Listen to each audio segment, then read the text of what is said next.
Bueno, buenas tardes, buenos días a todos. Quiero comenzar la charla retomando palabras del doctor Alejandro Sorasi, donde nos decía la productividad va relacionada con la morfofisiología intestinal. Creo que la base de lo que vamos a hablar en esta charla está completamente asociada. Si nosotros entendemos qué pasa en esa morfofisiología, podemos ver cómo el animal va a poder aprovechar los nutrientes.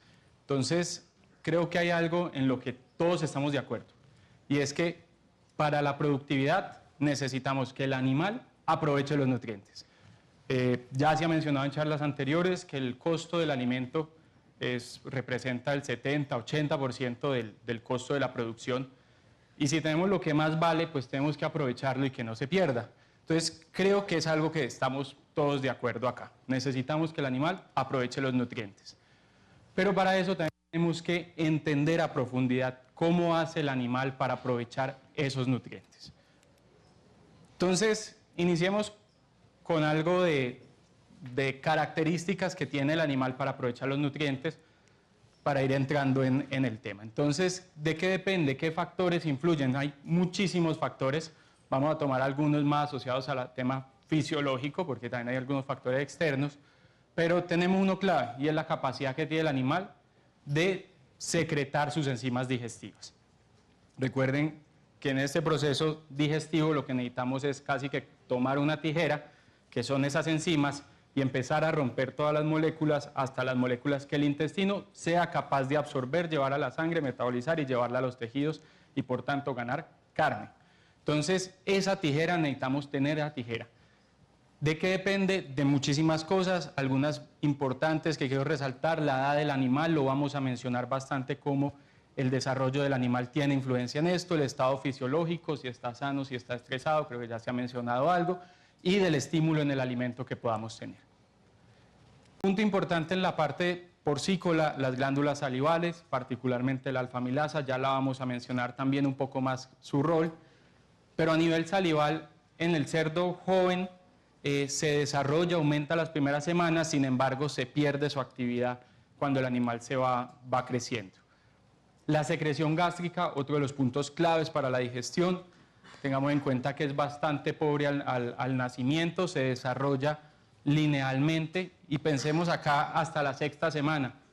O sea, las primeras semanas donde el animal ya necesita consumir alimentos sólidos, la secreción es pobre, y eso nos va a influenciar en qué tanto podemos aprovechar esas proteínas y todo lo que tiene que ver con poder o no aprovechar las proteínas.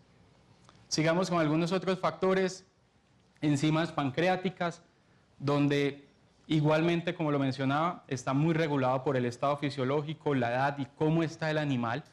Y algunos datos que son interesantes, y es que ese jugo pancreático, cuando tenemos al animal antes del destete, es 0.5 ml por kilogramo hora. Después del destete, con el alimento, él se empieza a estimular y aumenta, debe aumentar a más del doble, y en un animal adulto sano se puede mover más o menos entre 1 a 6 ml, donde después del consumo es 4. O sea, esa alimentación también estimula la secreción pancreática. Y uno de los puntos clave de lo que vamos a hablar hoy es qué tiene el intestino que aportar aquí. Y tenemos las enzimas de borde de cepillo, donde hay muchas, son diferentes, variadas, enfocadas a proteínas, lípidos y carbohidratos, y aumentan, ellas continúan aumentando durante los 200 días. O sea, el animal necesita un periodo de desarrollo para ir teniendo esa capacidad de aprovechar al máximo, y lo que nosotros tenemos que lograr es que lo pueda conseguir lo antes posible y él pueda aprovechar los nutrientes y no tengamos que esperar hasta los 200 días que el animal se desarrolle.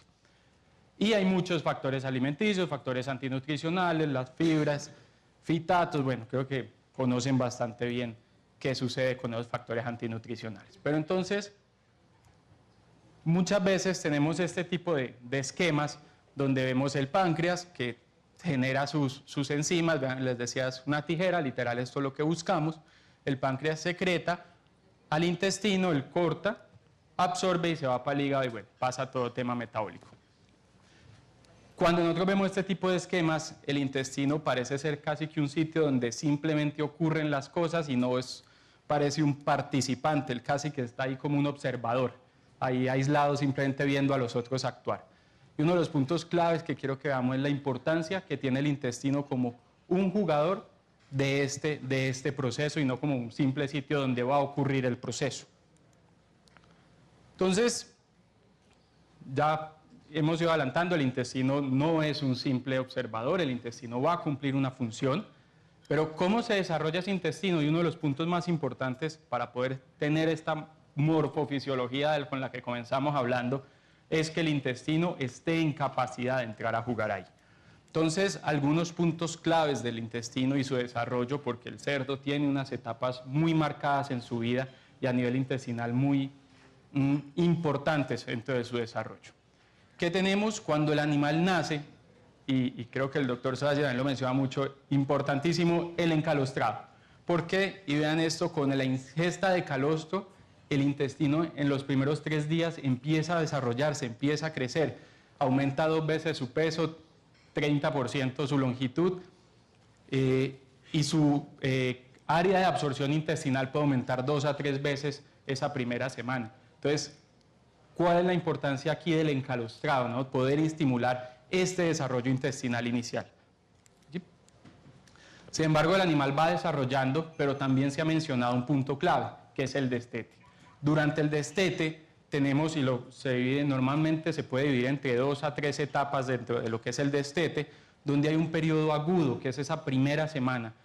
El animal viene desarrollando el intestino, viene creciendo ese órgano, viene desarrollando un área de absorción, y la primera semana, con ese cambio de alimento, con ese estrés social, con todos los cambios que ocurren en la vida del cerdo, empieza esa primera semana, se pierde la altura de las vellosidades, se atrofian, empiezan lesiones, incluso la lesión que se forma, la pérdida de vellosidades, es más rápida que la capacidad que tiene el animal de renovarlas, y esa altura de esas vellosidades se pierde, incluso lo hemos medido y hemos visto cómo es bastante agreste la pérdida de vellosidades y de capacidad absortiva, pensemos en vellosidad y capacidad absortiva, durante esa primera semana. Después el animal entra en un periodo de adaptación, normalmente hacia la segunda semana, donde el animal ya empieza a recuperar ese intestino, empieza a recuperar otra vez esas vellosidades. Se estima que más o menos al día 14 las vellosidades deben estar al mismo nivel que cuando comenzaron, al día 0. ¿Qué significa eso? Y si uno lo piensa es bastante fuerte, son casi 1 o 2 semanas donde el animal pierde en gran medida la capacidad de aprovechar los nutrientes. Y va a depender del estado del animal, si eso va a ocurrir al día 10 o va a ocurrir al día 14 y perdemos 4 días más de absorción y de capacidad absortiva de ese animal. Acá. Finalmente, cuando el animal ya recupera, tenemos ya los animales maduros. Aquí hay un punto muy clave y es que el animal maduro va a empezar a ganar peso. El intestino ya se desarrolló, ya vamos a ver unas curvas de desarrollo del intestino que son muy interesantes. El animal ya se va a dedicar a ganar peso y lo que tenemos que trabajar a nivel intestinal es que esa mucosa y esas vellosidades, ellas se van renovando. Esto es dinámico, ellas se pierden y se van renovando cada más o menos 5 o 7 días. Y por eso en esta etapa lo que tenemos que trabajar es en que ese intestino se pueda hacer ese proceso de renovación. Esta es la gráfica que les mencionaba, es muy interesante donde vemos el crecimiento relativo de diferentes órganos del cerdo y en qué punto alcanzan ese mayor crecimiento